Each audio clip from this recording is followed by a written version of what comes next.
Hi అండి, welcome to Nohitha kitchen and fashions. ఈరోజు మీకు స్పైసీ అయినటువంటి గార్లిక్ చికెన్ చూపించబోతున్నాను. ముందుగా ఒక హాఫ్ కేజీ చికెన్ని ఇలా ఒక అరగంట సేపు ఉప్పు నీళ్ళలో నానబెట్టుకున్నాను.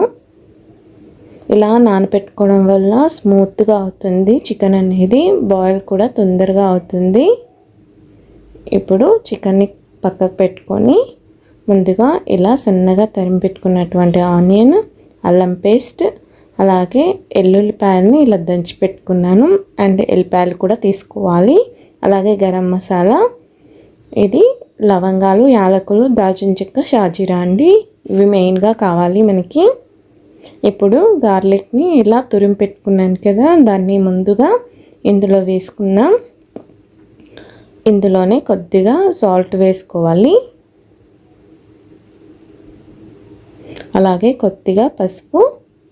వీటన్నిటిని ముక్కలకి పట్టేలాగా బాగా కలుపుకోవాలి. దీన్ని ఒక హాఫ్ అన్ అవర్ ఫ్రిడ్జ్లో పెట్టుకుంటే చాలా బాగుంటుందండి టేస్ట్ అనేది. మనం గార్లిక్ కలిపాం కదా, అది మంచిగా ముక్కలకు పట్టి చాలా టేస్ట్ అనేది వస్తుంది. ఇప్పుడు కర్రీ సిద్ధం చేసుకుందాం. ముందుగా ఒక బాండి పెట్టుకొని అందులో 3 స్పూన్స్ ఆయిల్ వేసుకుంటున్నాను. ముందుగా యాలకులు, లవంగాలు, దాల్చిన చెక్క, షాజీరా ఆయిల్లో వేసుకున్నాను.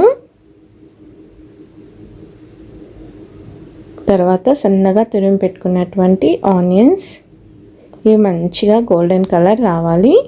అలా మంచిగా గోల్డెన్ కలర్ వస్తేనే మంచి టేస్ట్ అనేది ఇస్తుంది కర్రీకి. ఇవి కొంచెం ఫ్రై అయ్యాయి. ఇప్పుడు ఇందులో కొంచెం పసుపు వేసుకొని మరోసారి కలుపుకుందాం.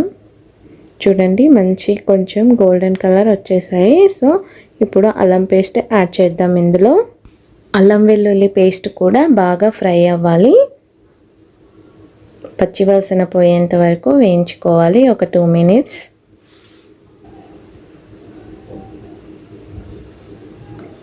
ఇలా అల్లం వెల్లుల్లి పేస్ట్ వేగాక ఇప్పుడు చికెన్ని యాడ్ చేసుకోవాలి. ఈ చికెన్ని నేను హాఫ్ అన్ అవర్ పాటు ఫ్రిడ్జ్లో పెట్టుకున్నాను. ఇప్పుడు హై ఫ్లేమ్ పెట్టుకొని బాగా వేయించుకోవాలి చికెన్ని. చూసారా, వాటర్ అంతా బయటకు వచ్చేస్తుంది.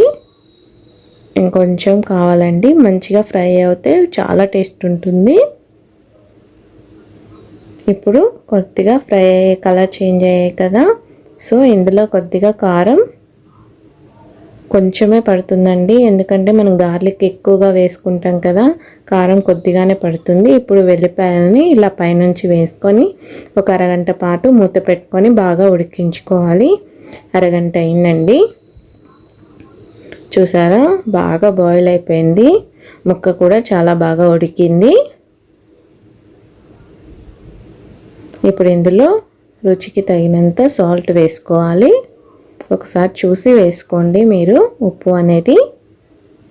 ఇప్పుడు గరం మసాలా వేసుకొని మరోసారి కలుపుకొని ఒక 5 నిమిషాలు మూత పెట్టుకొని బాయిల్ చేసుకోవాలి.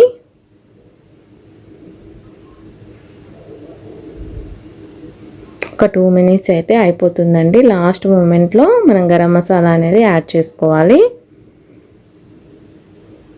చూసారా, ఆయిల్ అంతా పైకి వచ్చేసి జ్యూసీగా అయిపోయింది. ఇప్పుడు కొత్తిమీరతో గార్నిష్ చేసుకొని సర్వింగ్ ప్లేట్లోకి తీసుకుంటే రుచికరమైనటువంటి గార్లిక్ చికెన్ రెడీ అయిపోయిందండి.